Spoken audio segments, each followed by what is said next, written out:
Mining in Queensland has recently suffered a downturn. Now the Resources Council says tough new laws requiring companies to pay for cleaning up any environmental damage are making life even harder for miners. As a result of some of this legislation, they are now reluctant to do so. This is very bad news for regional Queensland, hurting from the loss of 23,000 jobs in the resources sector. Michael Roosh also says it's created so much uncertainty that potential investors are now putting their plans on hold. We even had the situation of one of our major banks refusing to provide finance to a project which should have been a straightforward transaction. But environmental lawyers say it's vital that mining companies are held responsible for the cleanup costs. It's important because these major mines are the cause of that environmental harm. They profited from that environmental harm, so it's reasonable that they should be the ones that actually pay for the cleanup and management of the harm they cause. A recent report by the Queensland Audit Office listed 15,000 abandoned mine sites across Queensland that required various degrees of rehabilitation, all of which are going to cost the taxpayer to rectify. A cost that will now be borne by the companies. Amanda Harper, QUT News. The campaign, Heads Together, hopes to change the way we talk about mental health. By talking about it more, the aim is to normalise the issue. The more we talk about mental health, the more normal the topic becomes, and the more we feel able to open up and seek support. The Duke also says people often feel afraid to admit they're struggling with mental health, and this fear stops them from getting the support they need. By asking for help, by telling a friend we have a problem, by asking someone else how they feel, we're having even a conversation, we take the first step to feeling better about ourselves. Focused on giving people the practical tools to support family and friends with mental health, the trio hope to encourage conversation about the issue through physical exercise.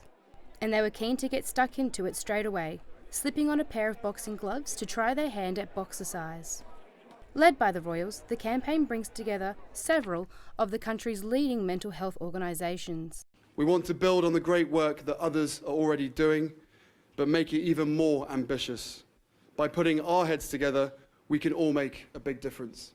Amanda Harper, QUT News.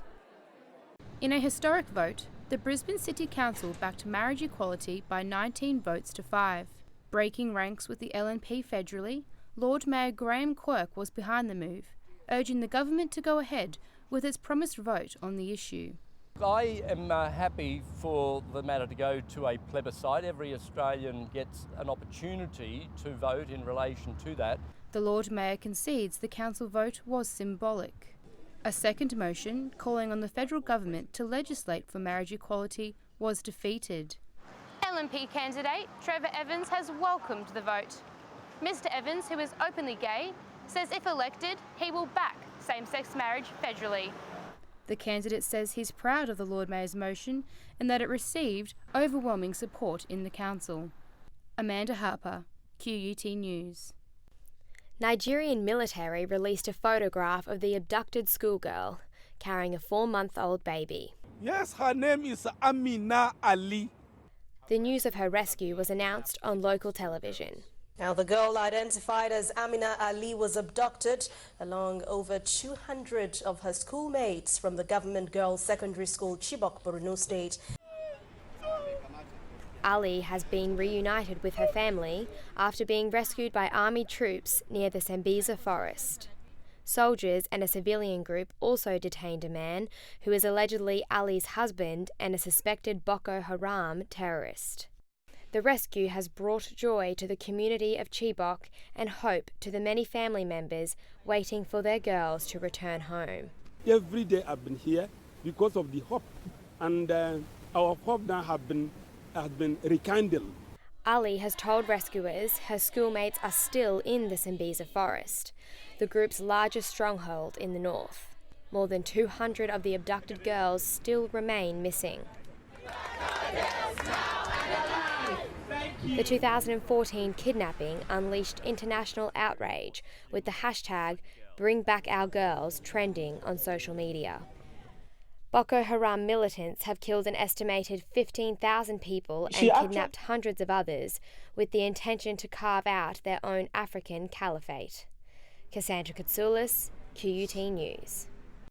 Torrential rains have forced more than 223,000 people to flee their homes across the South Asian country this week. 3 villages in Aranyaka were buried after 2 landslides engulfed the area, leaving 350 people to be plucked to safety. 17 bodies have now been recovered, bringing the official death toll to 37, although that figure is expected to rise quickly. The President has visited some of the survivors now living in a temporary refuge. A Red Cross official who attended a disaster meeting in the Aranyaka landslide area says it was feared the death toll would reach 400. Troops using boats and helicopters also pulled more than 200 trapped people from a separate landslide in Puttalam. Flooding and drought is common in Sri Lanka, the country often battered by monsoons between May and September and December and February. Amanda Harper, QUT News.